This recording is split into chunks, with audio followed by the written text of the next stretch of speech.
नमस्कार, स्वागत है आपका डिफेंस खबर चैनल में।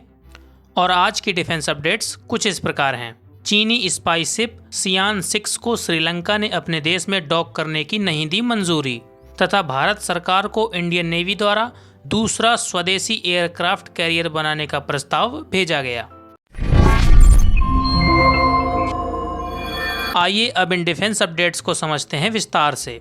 तो हाल ही में लगातार आ रही रिपोर्ट्स को श्रीलंकाई विदेश मंत्री अली साबरी ने पूरी तरह से नकारते हुए बीते सोमवार को दिए गए इंटरव्यू में ये साफ कर दिया है कि जिस चीनी स्पाई शिप को श्रीलंका में डॉक परमिशन मिलने की अफवाह फैल रही थी तो वो पूरी तरह से बेबुनियाद है। श्रीलंका ने चीन को इस तरह की किसी भी शिप को अपने पोर्ट्स पर डॉक करने की मंजूरी नहीं दी है, और हमारे लिए भारत की सिक्योरिटी रिलेटेड जो चिंताएं हैं वो श्रीलंका के लिए भी महत्वपूर्ण हैं। आगे श्रीलंकाई विदेश मंत्री ने बताया कि चीन श्रीलंका पर लगातार दबाव डाल रहा है कि हम उन्हें आने वाले अक्टूबर महीने के लिए श्रीलंका में उनकी शिप को डॉक करने की मंजूरी दे दें, पर अभी तक श्रीलंका ने अक्टूबर महीने के लिए ऐसी किसी भी शिप को अपने पोर्ट्स पर डॉक करने की मंजूरी नहीं दी है, जो कि किसी भी तरह से भारत की सिक्योरिटी पर खतरा बन सके या भारत की जासूसी कर सकें। हाल ही के एक घटनाक्रम में इंडियन नेवी ने रक्षा मंत्रालय को एक बड़ा प्रस्ताव भेजा है, जिसमें दूसरे स्वदेशी एयरक्राफ्ट के उत्पादन तथा खरीद को लेकर मंजूरी मांगी गई है।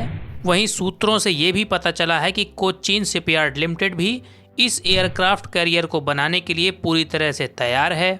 वहीं रक्षा मंत्रालय के कुछ अधिकारियों ने बताया कि रक्षा मंत्रालय जल्द ही नेवी के इस प्रस्ताव पर मूल्यांकन बैठक करेगी, और यदि भारत सरकार ने इस एयरक्राफ्ट कैरियर को बनाने की मंजूरी दे दी तो ये भारतीय नेवी के लिए एक शानदार खबर होगी, जिससे नेवी भारत की समुद्री सीमाओं की सुरक्षा और बेहतर तरीके से कर पाएगी। वहीं हम आपको बताते चलें कि यदि ये नया एयरक्राफ्ट कैरियर बन के नेवी में शामिल कर लिया जाता है तो ये नेवी का तीसरा एयरक्राफ्ट कैरियर होगा, जिसमें से पहला रूस से खरीदा गया INS विक्रमादित्य है, जिसकी लागत करीबन 10 से 11 बिलियन डॉलर है। वहीं दूसरा मेक इन इंडिया के तहत स्वदेशी रूप से बनाया गया INS विक्रांत है, जिसे बनाने की लागत 3.2 बिलियन डॉलर्स आई थी। और यदि नौसेना में एक नया तीसरा कैरियर शामिल हो जाता है तो इससे भारत की डिफेंस और अटैक कैपेबिलिटी कई गुना बढ़ जाएगी। और आज के लिए इतना ही। जय हिंद, वंदे मातरम। विक्रांत केवल एक युद्धपोत नहीं है, ये 21वीं सदी के भारत के परिश्रम, प्रतिभा, प्रभाव और प्रतिबद्धता का प्रमाण है।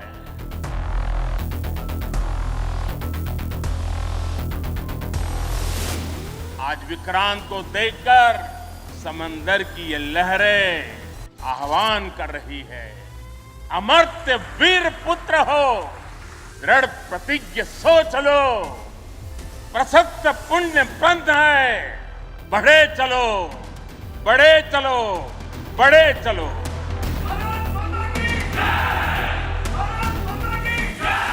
अब तक भारतीय नौसेना के ध्वज पर गुलामी की पहचान बनी हुई, लेकिन अब आज से छत्रपति शिवाजी महाराज से प्रेरित नौसेना का नया ध्वज समंदर और आसमान में लहराएगा।